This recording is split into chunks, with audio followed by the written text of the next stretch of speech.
Welcome back. Today's service is from the Sunday Services Committee, and I will be reading a sermon written by a Unitarian Universalist minister, Ann Wesselbacher. I found the sermon on Worship Web, which is part of the UUA website, but very little information about her other than she is a Unitarian Universalist minister. So when I'll be using the terms I or we, it's basically referencing her. And for those of you who are here for the first or second time, I am not the minister. The Sunday Services team, about once a month or so, does the services. The Tao of iPod by Ann Wesselbacher. Gadgets. The downfall of a free society. Electric litter paving an inexorable path to our culture's moral, intellectual, spiritual, and inevitable destruction. If you are an American living in the 21st century, you likely have fretted over this topic or some variation on it. You might even have done more than just fret. Read stories online, emailed, podcasted, text messaged, Twittered, Googled, or pontificated on your cell phone about it, possibly while driving somewhere you found with the help of MapQuest. Oh, you worry. Your kids can't do their homework without at least 2 electronic doodads playing simultaneously. Friends who used to talk to you in person now mass email you slightly off-color jokes, and God knows what sort of cancerous rays are toasting your brain cells every day. This isn't at the top of the list of any sensibly paranoid 21st century American. Far too many other horrific dangers beckon to us daily, from human warfare to the poisoning of our planet's great life-giving gifts, to the snuffing out of our collective thinking skills that the modern cults passing themselves off as media inflict upon us. But it's there, lurking below the surface, this vague worry that all these toys can't possibly be good for us. They're diluting art, reducing it to snappy tunes and pyrotechnic tricks. They're stealing away our reading time, replacing it with a popcorn of TV commercials. They're sucking us into the capitalist evils of American excess and damning us to live out our golden days that will be consumed with the work of disposing of all the junk we accumulated that now corrodes in our basements. But wait, it occurred to me while jogging along the wildflower-strewn bed of what once supported railroad tracks laid down for a form of transportation nobody uses anymore, that I have heard all this before. I grew up in an academic 1970s household and remembered parties at which people stood around imbibing white wine and martinis, ruining the ruination of society's culture. A popular refrain from the day was, "Theater is life, film is art, television is furniture." I distinctly remember my father, who, if you pressed him on it, will acknowledge that he has a PhD, but who in general has little tolerance for anything even mildly affluent of pretension, saying to me that when somebody furrowed an eyebrow at him and uttered that television is furniture bit, he liked to smile sweetly and reply, and, "Oh, I'll watch any old crap," except he didn't use the word crap. He said this usually shut them up so he could get back to watching Bullwinkle or Hee Haw or the Washington State University football game with a clear head. I like listening to my iPod when I jog. I set it on shuffle and it takes me places I didn't expect to go. Sometimes places I didn't particularly want to go. I know that Corey programmed these songs into its soulless, metal-encased trappings of zeros and ones, so the hapless little machine really isn't some deranged Hal taking control of my brain. But I swear sometimes that iPod has its moods. Out of a selection of more than 1,000 songs, it will decide to play 4 Warren Zevon songs in a row. Or it will devise a peculiar time warp around the Beatles, wrapping something from Paul McCartney's Wings around a song by John and Yoko, and then closing the set with John Harrison singing about all those years ago. How and why did it skip the group itself, the reason those soloists even had their own songs? And isn't it lovely that Ringo hasn't changed a whit after all these years? And why is that? Is it that Lacking the vapid beauty that thrust the other three into the limelight, he was able to live a relatively normal life and escape the murderous consequences of the rocker lifestyle? Or did his mediocrity as a musician have something to do with it? And what is the meaning of mediocre anyway? Aren't all measures of success or beauty completely subjective? Likewise, there are days when I really don't want to hear Ani DiFranco spew invective at society or former lovers. What I want is the good wholesome kick of a Kink song or the quick wit of Bach, but there instead is Ani DiFranco spitting away in some non-linear fashion completely at odds with my feet. And since I'm busy trying not to be hit by an oncoming SUV, I can't look for the forward button to skip over her.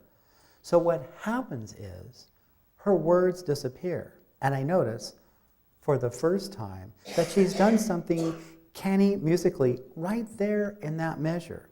Slid in something I think might be hip-hop. Forced me to listen to something I have always despised. Then I'm thinking about the mathematics of music and how I never would have expected that dissonance to work the way it did. And then, suddenly, I am back on my own front steps. My ode to my blood pressure endorphin needs finished for the day. In the past hour, I have pondered art with a capital A, aging, failure, success, beauty, and death. Topics that never would have occurred to me to think about had I not stuck that piece of cord in my ear. I remember younger days when I ran along the Mississippi, headphone-free. I noted the leaves decaying into the muddy banks of the river, saw sunlight dappled by half-naked branches of birch trees. I contemplated words I had memorized from wisdom traditions, and even now, when I recall them, they boomerang me back to particular bridges and bends in the river that guided me back home. I treasure those memories, and I am glad I had my holy moment one-on-one with the planet around me. But just as I love red and green, company and solitude, classical and bluegrass, I am glad for the unpredictable insights that I have found with both silence and my iPod.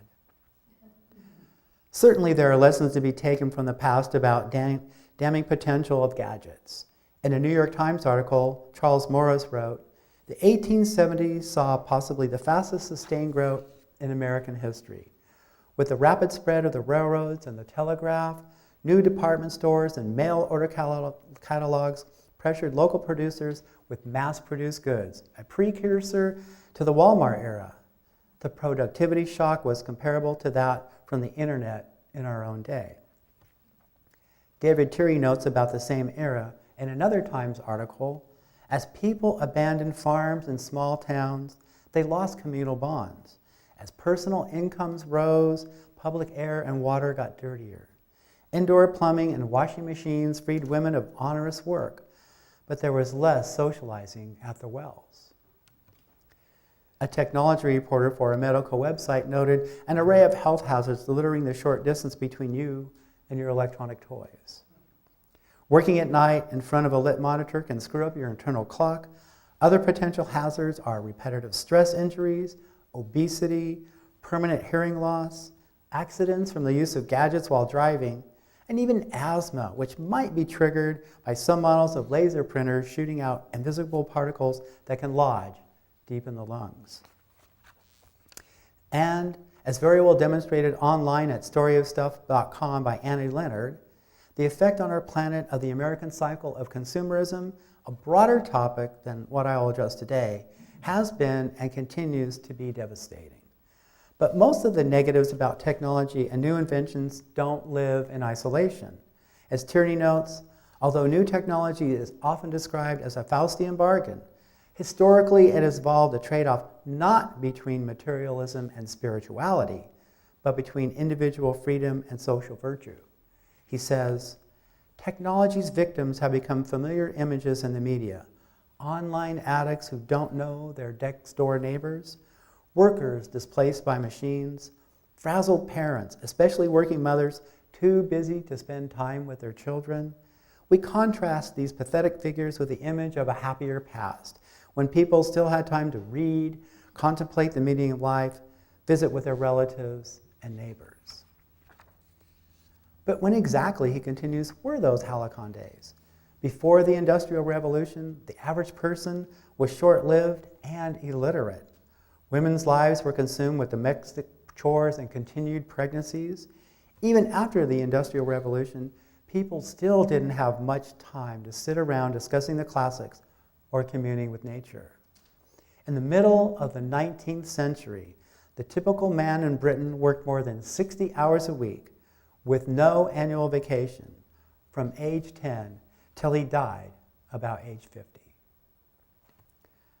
Contrary to popular stereotypes, he continues, the work week has been shortening, and parents are spending as much time with their children as they did in the 1960s.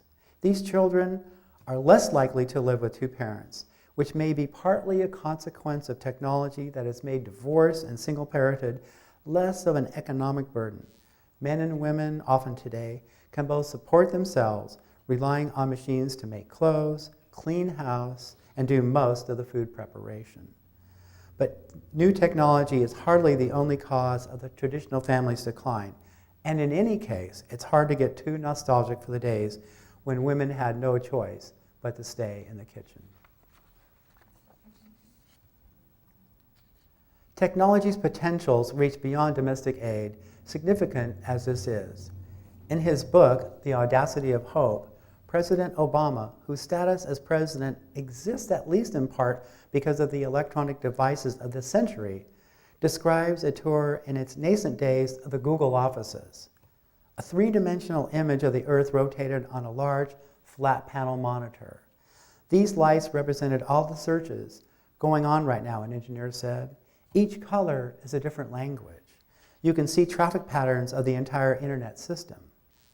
The image was mesmerizing, more organic than mechanical, as if I were glimpsing early stages of some accelerating evolutionary process in which all the boundaries, nationality, race, religion, wealth, were rendered invisible and irrelevant, so that the physicist in Cambridge, the bond trader in Tokyo, the student in a remote Indian village, and the manager of a Mexico City department store were drawn into a single, constant, thrumming conversation, time and space giving way to a world spun entirely of light. Obama's account is a striking illustration, I think, of the hopeful possibility of a world strewn together in community and industry, one example of the positive potential of modern electronic gadgets. But he continues, then I noticed the broad swaths of darkness as the globe spun on its axis. Most of Africa, chunks of South Asia, even some portions of the United States, where the thick cords of light dissolved into a few discrete strands.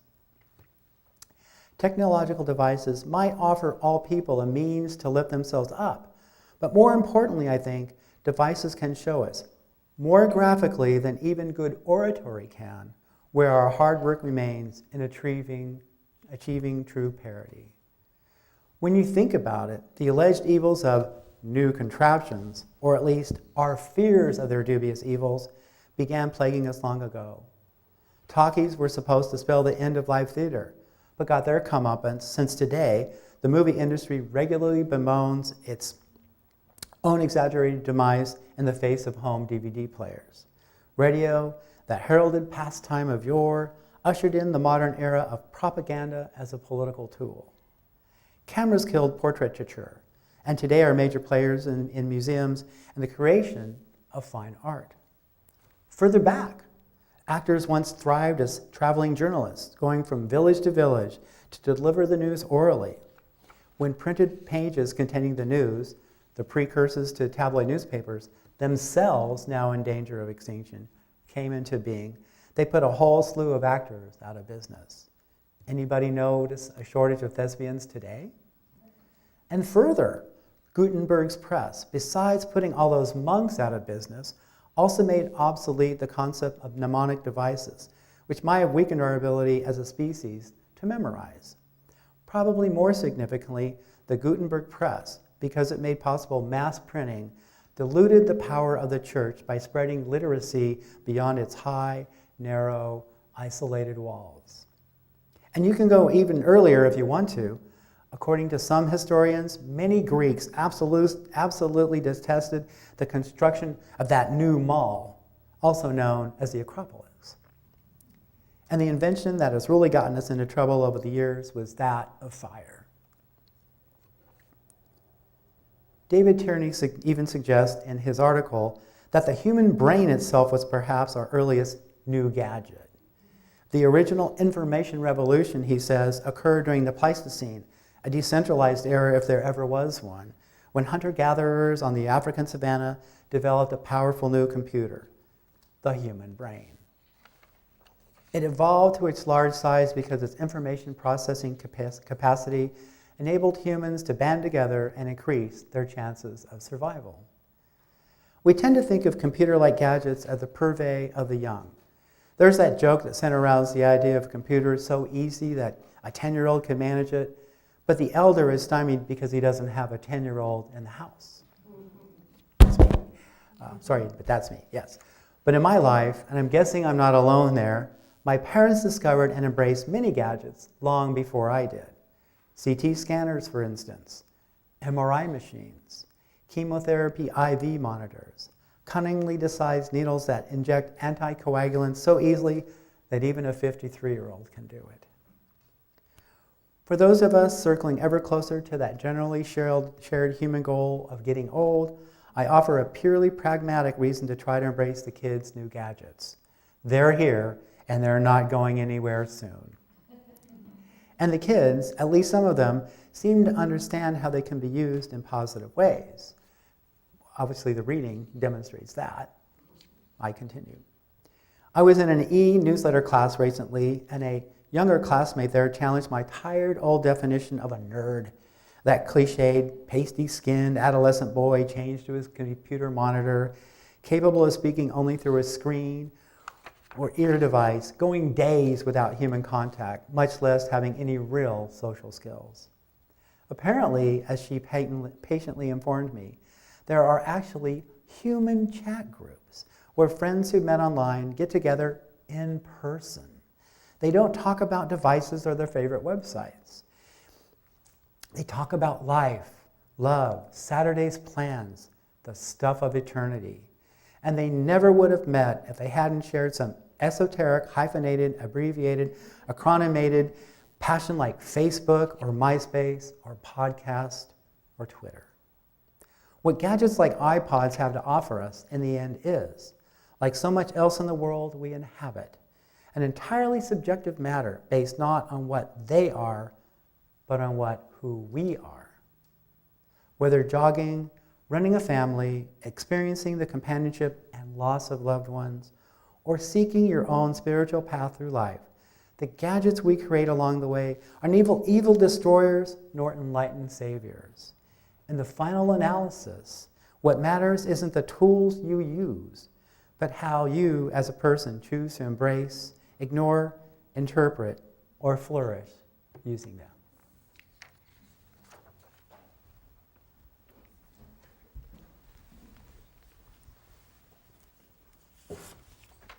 As we sing our congregational song, number 188, Come, Come, Whoever You Are, I encourage you to sing out with gusto. There are only a few of us here today. And if you know the unwritten ostinato, sing it out with gusto as well.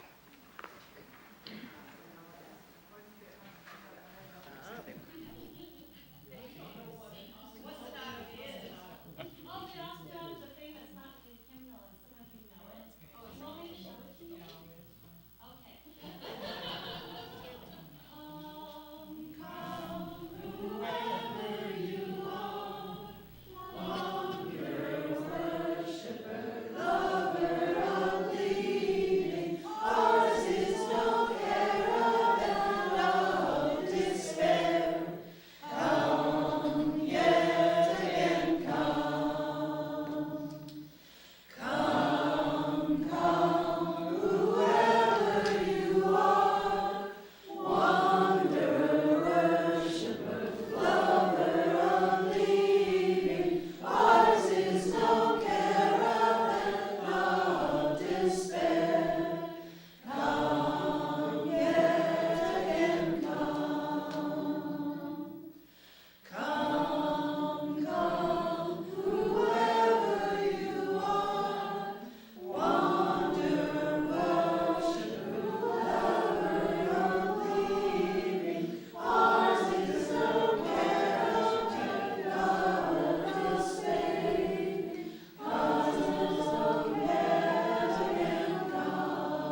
At this time, we are going to make an offering to this church to acknowledge